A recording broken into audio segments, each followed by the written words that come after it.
I'm Adam. And I'm Duke. And this is Where There's a Williams, There's a Way. Hey Duke, do you like poetry? Sometimes. Do you have a favorite type of poetry? I like it when poems are funny and rhyme. So, like a limerick. I don't know what that is. A limerick is a form of verse, usually humorous and frequently rude, in 5-line, predominantly anapestic trimeter with a strict rhyme scheme of AA, BBA, in which the first, second, and fifth line rhyme, while the third and fourth lines are shorter and share a different rhyme. Yeah, I don't know what that is. I just don't like poems when they get fancy. Well, today's book just happens to be a fancy poem about the Statue of Liberty. Let's get started.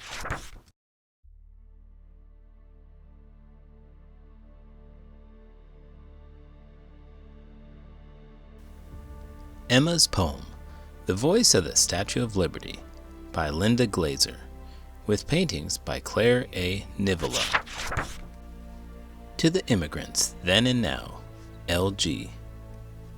When Emma was a little girl, she had plenty of everything. Plenty of pretty dresses, plenty of good food, and plenty of love from her family.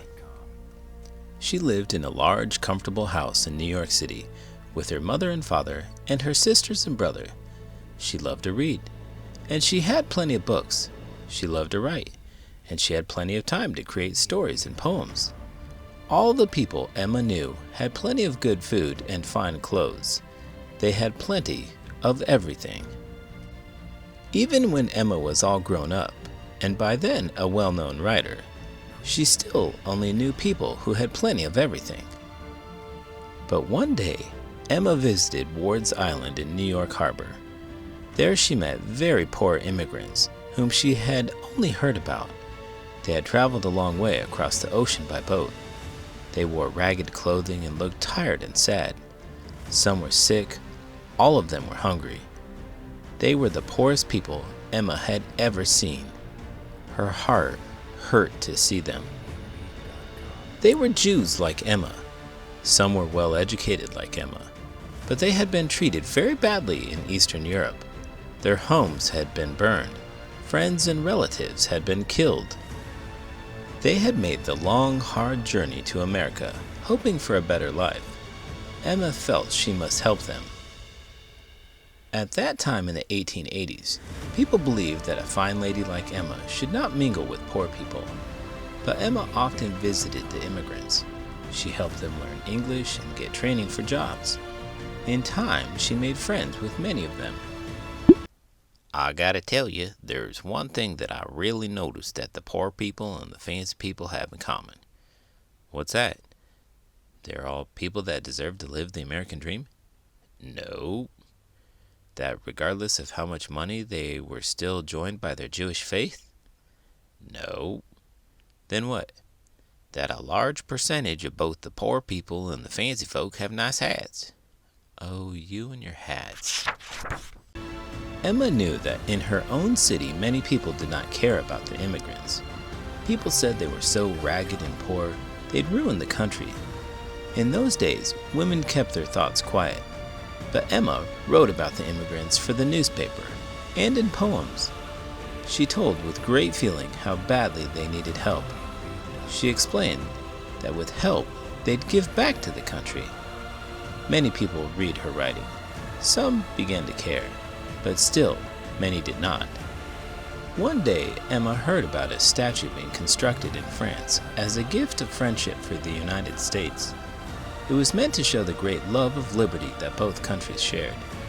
The statue was huge, 151 feet tall. The arm holding the torch was 42 feet long.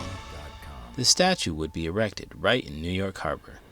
But first, money was needed to build a very large pedestal for the statue to stand on. To raise money, many well-known American writers such as Mark Twain and Walt Whitman were asked to write something. Emma was asked to create a poem. The whole collection would be sold to help pay for the statue's pedestal. Emma Lazarus always wrote what she cared about. Now she thought hard. What did she want to say? At that time, the Statue of Liberty had nothing to do with immigrants, but Emma knew that immigrants would see the huge woman when their boats arrived in New York Harbor. Wouldn't they wonder why she was there? What might they think? What might they hope? And what if the statue were a real live woman? What might she think when she saw immigrants arriving hungry and in rags? What might she feel? And Emma pondered, what would the statue say if she could actually speak? Emma took up her pen and began to write. Emma's poem was the only one read at the large celebration in 1883 to raise money for the pedestal. Those listening heard a powerful new voice speak up for the immigrants.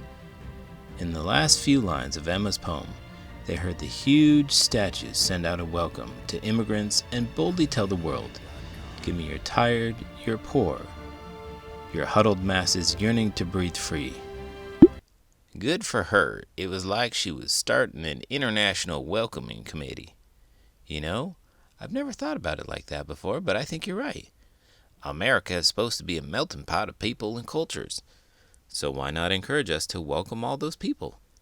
If you build the hype of an American dream, then there are those that will show up trying to attain wealth and the pursuit of happiness. You can't have a rags to riches story without the rags. 3 years later, in 1886, when enough money had been raised, the statue was packed into 214 crates, shipped across the Atlantic Ocean, and erected in New York Harbor on top of the pedestal. Although sadly, Emma did not live to see the statue erected, she knew that her poem helped to buy the pedestal for it. She also knew that her poem gave the huge woman a strong and caring voice. But she did not know that in the years to come, her poem would do so much more. Slowly over time, Emma's poem stirred the hearts and minds of people around the nation. 20 years after Emma wrote it, a friend had the poem engraved on a plaque and placed inside the entrance to the pedestal of the Statue of Liberty for all visitors to see. 30 years after that, Emma's poem was printed in school textbooks and children around the country learned to recite it. Then, more than 60 years after Emma wrote her poem, the last 5 lines of it, the statue's bold words, were set to music by the famous songwriter Irving Berlin and sung on Broadway. Soon, school children around the country were singing, "Give me your tired, your poor, your huddled masses yearning to breathe free." Now, the huge statue was much more than a gift of friendship from France to the United States. Because of Emma's poem, the Statue of Liberty had become the mother of immigrants, and her torch was a lamp held out to welcome them.